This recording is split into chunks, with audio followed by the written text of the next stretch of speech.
Ever feel like you're drowning in information, but still thirsty for knowledge? Yeah, I get that. Today we're diving deep into James Clear's Atomic Habits Ooh, good one. to unpack the science behind habits and how we can use those to actually, achieve some real personal growth. This is gonna be good. So think of this as your cheat sheet to understanding why you do the things you do Right. and how those tiny little tweaks can lead to some huge changes. Absolutely. And we're talking evidence-based strategies Exactly. Practical stuff you can actually use. to build good habits. Yeah, and kick those bad ones to the curb. One small step at a time. Okay, so let's start with something that sounds deceptively simple. The 1% rule. Okay.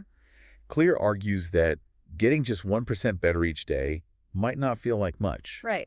But over a year, that compounds to a massive 37% improvement. Wow, that's huge. It is.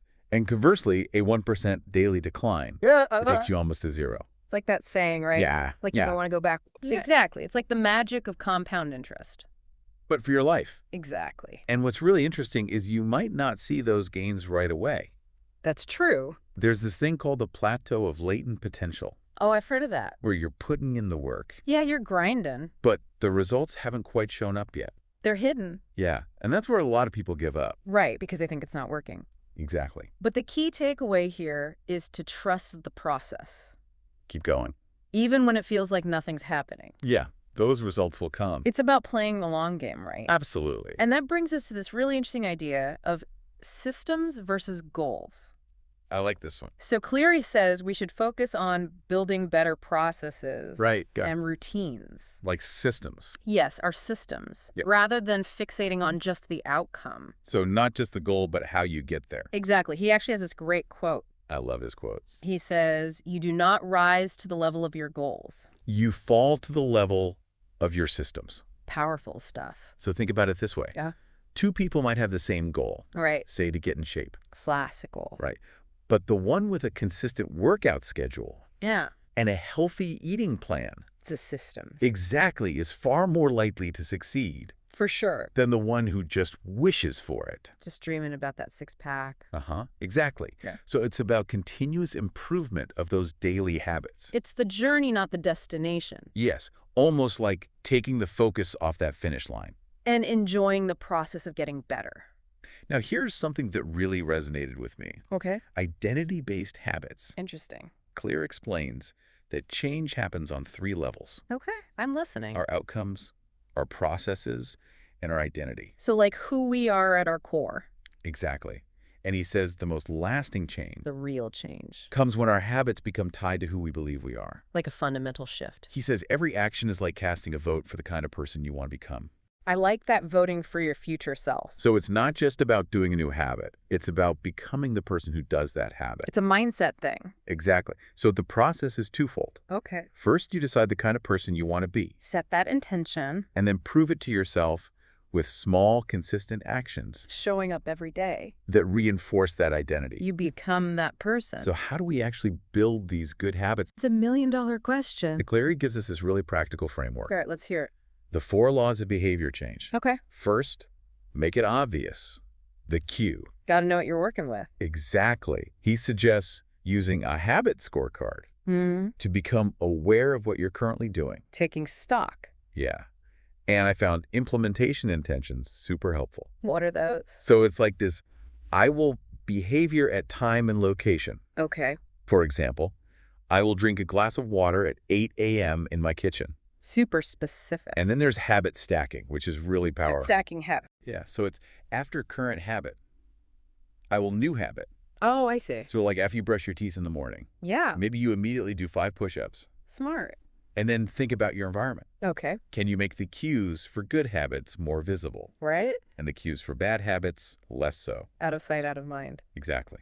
The second law is make it attractive. The craving, Fun part. dopamine is key here. The feel-good chemical. Clear talks about temptation bundling. What's that? It's like this: after habit I need to do, I will habit I want to do. So like a reward system? Exactly. So Right. maybe after finishing a work task, Yes. you allow yourself to check social media for a few minutes. Ah, I like that one. He also mentions joining groups where your desired behavior is the norm. Oh, that's good. That social influence can be really powerful. It's true. You want to be around people who are doing the things you want to do. The third law is make it easy. The response. So removing those obstacles. Yes, this is all about reducing friction. Gotta grease those wheels. Think about priming your environment. Like what? Laying out your workout clothes the night before. Oh, yeah, I do that. The 2-minute rule is great too. Tell me more. Scale down the habit. Okay. So the initial action takes less than 2 minutes. So tiny. Want to read more? Yeah, Start by just reading one page. that's doable. Just focus on mastering that initial decisive moment. Make it so easy you can't say no. Exactly. And look for ways to automate good habits. Oh, that's good. So they require less conscious effort. It just happens. And finally, the fourth law. Okay, hit me. Make it satisfying. The reward. The feedback loop. We need that positive reinforcement. So we feel good and want to keep going. Habit trackers can provide visual proof of progress. I love a good tracker. Even immediate small rewards can reinforce the habit. Makes it fun. And Clear emphasizes the never miss twice in a row rule to stay on track. Oh, I like that. So if you slip up once, Happens to the best of us. don't beat yourself up. Just get back on track the next day. No guilt, just get back on the horse. Then find an accountability partner or system. Yes, accountability is huge. Knowing someone else is tracking your progress can significantly increase your motivation For sure. and the satisfaction you get from sticking to your habits. It's like having a cheerleader in your corner. Now, what about breaking bad habits? That's the other side of the coin.